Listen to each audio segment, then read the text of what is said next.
De um simples garoto do Michigan até um dos homens mais importantes e ricos dos Estados Unidos.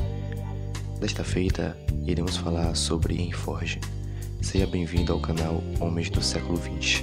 Se ainda não é inscrito, inscreva-se no canal e nos acompanhe também nas redes sociais, no Facebook e no Instagram. Ford é filho de uma família de fazendeiros e nasceu no dia 30 de julho de 1863, na cidade do Michigan, nos Estados Unidos. Ele cultivou desde criança o desejo por entender o funcionamento de equipamentos e máquinas como um todo. Chegou a estruturar uma oficina nos fundos da sua própria casa. Aos 15 anos, o rapaz ganhou um relógio do seu pai. Ele o desmontou e amontou o equipamento de uma forma que só um gênio faria. Assim, tornou-se um curioso sobre o funcionamento das máquinas e aparelhos em geral. Quando sua mãe faleceu, rejeita assumir a fazenda da família em 1879. Naquele mesmo ano, foi para Detroit e começou a trabalhar como aprendiz de mecânico. A cidade de Detroit, por sua vez, é a capital dos Estados Unidos na indústria automobilística, se não do mundo. O aprendizado garantiu um emprego como operador de motores a vapor. Henry Ford, de 16 anos, quando assumiu e construiu seu primeiro motor a vapor. A partir de 1891, Ford assume o posto de engenheiro de Edison Companhia, em Detroit. Na empresa de propriedade, é claro, do famoso também Thomas Edison, Henry Ford atinge o posto de engenheiro-chefe na mesma época. Em 1903, abre a companhia Ford, ou a Ford Company, e lança o Ford T, que se tornaria aí um ícone na década de 20, o famoso Ford Bigode, como é conhecido no Brasil, ou como ficou conhecido. Em conjunto com a administração da produção em larga escala de automóveis, Henry Ford também coordenou o funcionamento de insumos automobilísticos. Em 1905, foi apossado como presidente da Associação de Automóveis e Engenharia.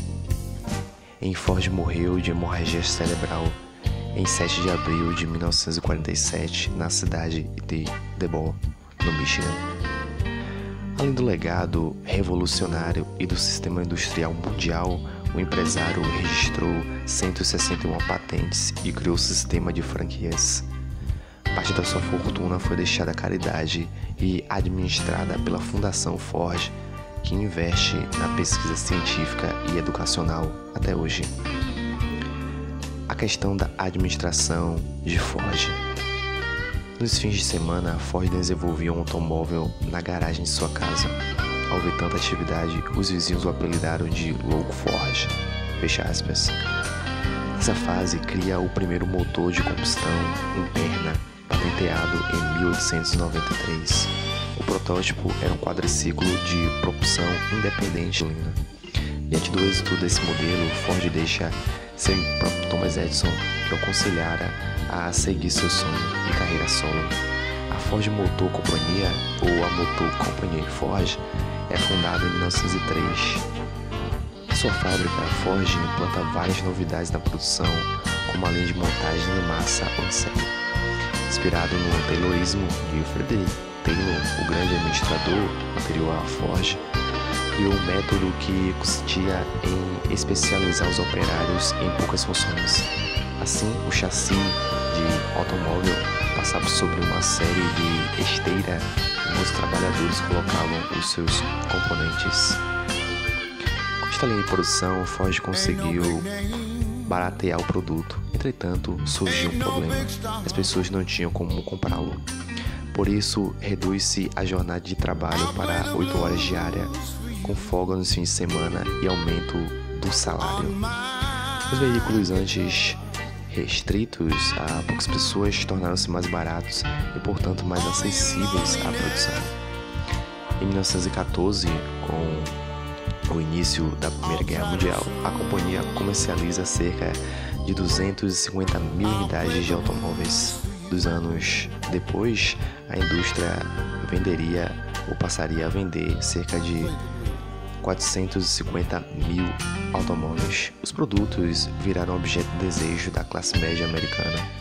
o que influenciou diretamente na economia dos Estados Unidos. Em 1920, já eram produzidos cerca de 2 milhões de unidades do produto Ford.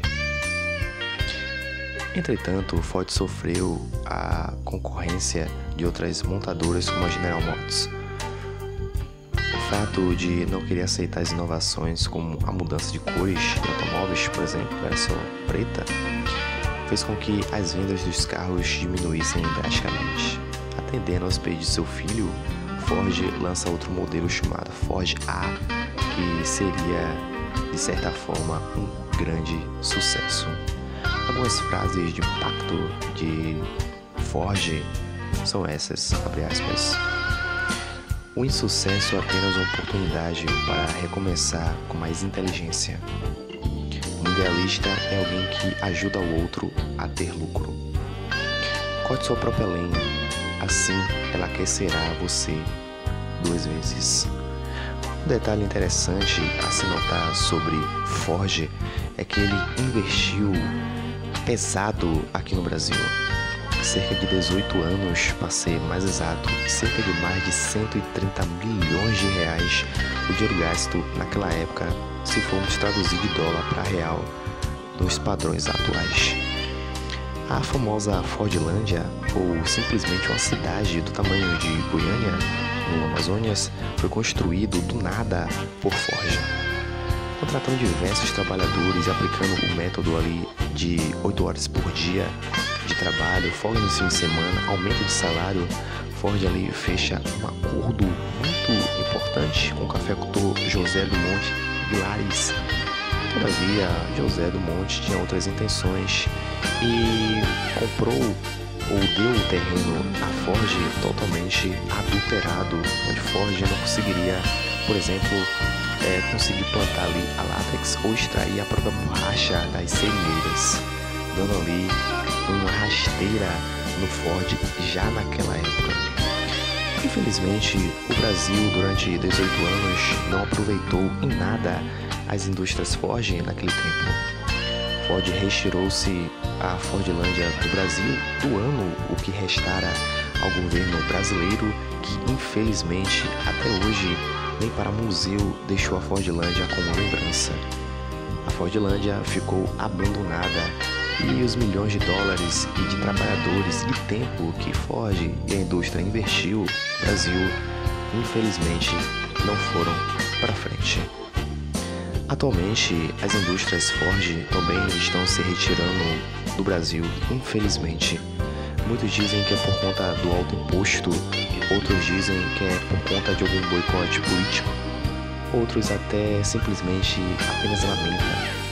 Essa grande verdade é que as indústrias Ford, bem como um método de aplicação do Fordismo, infelizmente não funcionou no Brasil, não só nas épocas atuais, mas como dito agora há pouco, até mesmo no passado. Se gostar do vídeo, como disse no início, inscrevam-se no canal e deixem nos comentários algumas sugestões de pessoas importantes do século XX.